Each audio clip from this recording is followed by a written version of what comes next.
அல்லாஹ் மலிக். என் அன்பு குழந்தையே, உன் வழித்துணை சாயப்பா பேசுகிறேன். உனக்கு ஒரு கஷ்டம் வருகின்ற பொழுது நான் பார்த்து கொண்டு சும்மா இருப்பது இல்லை. நான் சும்மா இருப்பதாகவா நினைக்கிறாய்? இல்லை இல்லை, உனக்கான நன்மை காலத்தை ஏற்படுத்துகின்ற எல்லா வழி கதவுகளையும் திறந்து வைத்துக் கொண்டிருக்கிறேன். ஆனால் நீயோ பிரச்சனைகளால் சோர்ந்து போய் அங்கே கவலையோடு அமர்ந்து கொண்டிருக்கிறாய்.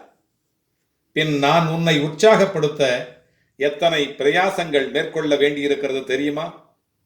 வெற்றியை உன் அருகிலேயே வைத்திருக்கிறேன்.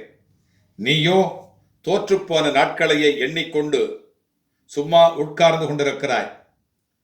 நான் தான் கூறிவிட்டேனே, உன்னை முன்னேற்றுவதற்காகவே அவதரித்தவன் நான் என்பதை. துவாரகாமாயை குழந்தை சோம்பல் கொண்டிருப்பதில்லை. அதில் எனக்கு விருப்பமும் இல்லை. என்னிடம் மனதோடு பேசிவிட்டு நடையை கட்டு. உன் தேவைகளை பூர்த்தி செய்ய நான் இருக்கிறேன். என்னோடு ஒரு நிமிடம் பேசிவிட்டு உன்னுடைய கடமைகளை செய்ய ஆரம்பி. பிறகென்ன, உன் தேவைகளை பூர்த்தி செய்ய நான் இருக்கிறேன் என்பதை அறிந்து கொள். அயராதே, அயராதே, அழாதே, அழுது கொண்டே இருக்காதே. உன் கண்ணீர் துளிகளால் நான் கரைந்து போகிறேன். என் பிள்ளை, என்னுடைய பிள்ளை வெற்றி பெற பிறந்தவன், வெற்றி பெறவே பிறந்தவன் என்பதை நிரூபித்து காட்டு.